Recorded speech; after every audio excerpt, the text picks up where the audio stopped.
Welcome to GrailHeart. Today's story is The Atlas of the Human Heart. The cartographer was famous for her maps, not the ordinary kind. She cared nothing for mountains or rivers or the tedious borders of today's kings.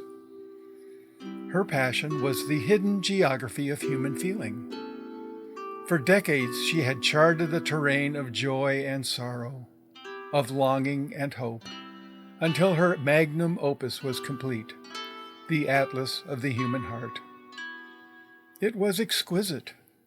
Every emotion had its precise latitude and longitude. Grief was a gray valley carved between the solemn hills. Contentment lay on warm plains near the sea of comfort. Love was a wide river, slow and predictable, flowing north towards serenity. No surprises, nothing wild, nothing uncharted. Everyone adored the Atlas. Teachers built lessons around it. Counselors measured feelings with rulers and compasses. At last, they proclaimed, "We understand the heart." One day, a woman came to the cartographer. Her father had recently died. Her grief was deep and raw, and she found herself wandering the valley of sorrow just as the Atlas predicted. Everything was as it should be, until she met someone who made her laugh. Someone who brought warmth she didn't think possible. Someone who caused something wild to blossom in her chest. The Atlas offered no route from grief to love. The two lay on opposite sides of the chart. The cartographer explained, kindly, that the woman must be mistaken. One cannot stand in the river and on the mountaintop at the same time. "But I do anyway," the woman whispered. The cartographer frowned. "Impossible! You are confusing sadness with attachment, or affection with longing. Tell me precisely what you feel." The woman tried, but her words were messy and mingled and beautiful. The cartographer cataloged each one, tracing lines on the atlas to show why her descriptions could not be true. At last, the woman bowed her head and said very softly, "Perhaps something is wrong with me." As she turned to leave, she wept. Her tears were not polite tears. They were fierce, volcanic, unstoppable. They flowed onto the table where the atlas lay open. Drops splashed the ink. At once the map changed. The black lines shimmered. Colors bled into one another. The tidy borders between emotions dissolved like salt in water. The river of love curved toward the valley. The valley opened into a canyon of marvel. New coastlines appeared, strange and beautiful, where sorrow and tenderness braided together like strands of gossamer hair.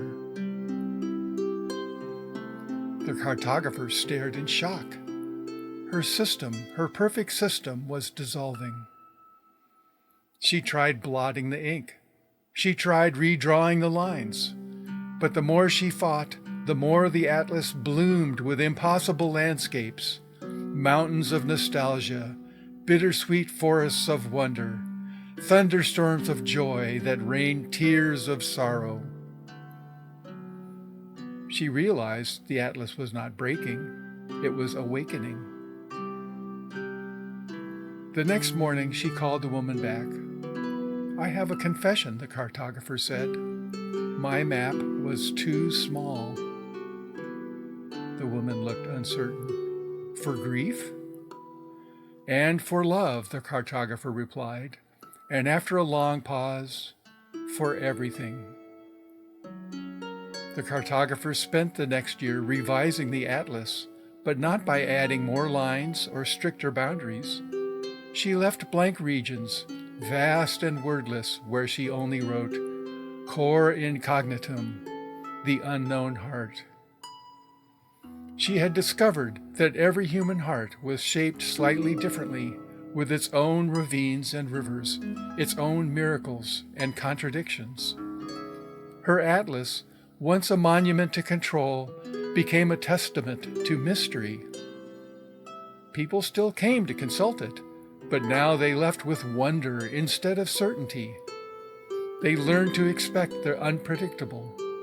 They learned that love could coexist with sorrow, that laughter could rise from grief, and that being human meant dwelling in places no map could fully capture.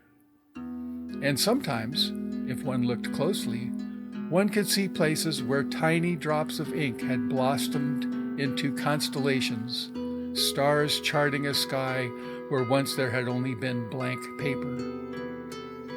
For in the end, the cartographer understood, each human heart is not a fixed country to be measured, but a dynamic universe to be discovered, vast, wild, mysterious, forever redrawing itself.